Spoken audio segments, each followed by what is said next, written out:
ഓരോരോ ജില്ലകളിൽ UDFന്റെയും LDFന്റെയും NDAയുടെയും ഒക്കെ പ്രതീക്ഷകളും സാധ്യതകളുമാണ് നമ്മൾ ചർച്ച ചെയ്യുന്നത്.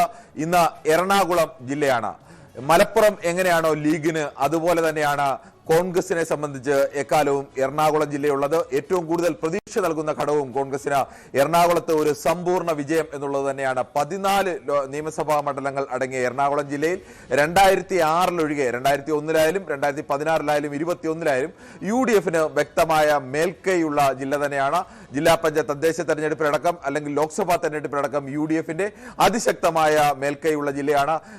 വി.ഡി. സതീശൻ പ്രതിപക്ഷ നേതാവിന്റെ ജില്ല. ആ ജില്ലയിൽ അദ്ദേഹം പറയുന്നത് കാസർഗോഡ് എണ്ണി തുടങ്ങിയാൽ എറണാകുളത്ത് എത്തുമ്പോൾ UDFന്റെ 71 സീറ്റ് തികയും എന്നൊക്കെയാണ്. അത് അദ്ദേഹത്തിന്റെ അവകാശവാദം. പക്ഷേ എറണാകുളം ജില്ലയെ സംബന്ധിച്ചോ UDFും കോൺഗ്രസും വലിയ പ്രതീക്ഷയാണ് വെക്കുന്നത്. പക്ഷേ LDF കഴിഞ്ഞ 3 തെരഞ്ഞെടുപ്പുകളിലായി LDF ക്രമാനുഗതമായ ഒരു മുന്നേറ്റം ഉണ്ടാക്കിയിട്ടുണ്ട്. 2006-ലാണ് LDFന്റെ ഏറ്റവും വലിയ മുന്നേറ്റം ഉണ്ടായത്. അത് VS തരംഗത്തിൽ അന്ന് VSനൊക്കെ അനുകൂലിക്കുന്ന ഒരു വലിയ വിഭാഗം ആളുകൾ എറണാകുളത്ത് ഉണ്ടായിരുന്നു. പാർട്ടിയിൽ തന്നെ VSന് വേണ്ടി വലിയ സമരങ്ങളും പ്രതിഷേധങ്ങളും ഒക്കെ ഉയർന്ന ഒരു ജില്ല എന്ന നിലയ്ക്കൊക്കെ ആ തവണ LDFന് ഒരു വലിയ മേൽക്കൈ ഉണ്ടായിരുന്നു. പക്ഷെ അതിന് മുമ്പോ ശേഷമോ ഒന്നും LDFന് പലപ്പോഴും അങ്ങനെ ഒരു മേൽക്കൈ എറണാകുളം ജില്ലയിൽ ഉണ്ടാക്കാൻ കഴിഞ്ഞിട്ടില്ല. കഴിഞ്ഞ 2 തെരഞ്ഞെടുപ്പുകളിലും 9 സീറ്റുകൾ വീതം നേടാൻ UDFന് കഴിഞ്ഞിട്ടുണ്ട്. 5 സീറ്റുകൾ 2 തവണയും ഭരണം LDFനായിരുന്നു എന്ന് ആലോചിക്കണം. ആ 2 തവണ അടക്കം വിജയിച്ച ഒരു ജില്ലയാണ്.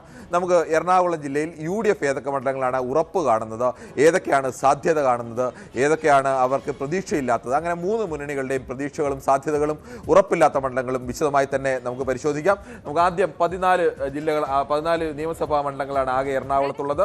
1 പെരുമ്പാവൂരാണ്, 2 അങ്കമാലി, 3 ആലുവ, 4 കളമശ്ശേരി, 5 പറവൂര്, 6 വൈപ്പിൻ, 7 കൊച്ചി, 8 തൃപ്പൂണിത്തുറ, 9 എറണാകുളം, 10 തൃക്കാക്കര, 11 കുന്നത്തുനാട്, 12 പിറവം, 13 മൂവാറ്റുപുഴ, 14 കോതമംഗലം. ഇതാണ് 14 നിയമസഭാ മണ്ഡലങ്ങൾ എറണാകുളത്തുള്ളത്. ഇതിന്റെ മുൻകാലത്തെ കണക്കുകൾ കൂടി നോക്കാം.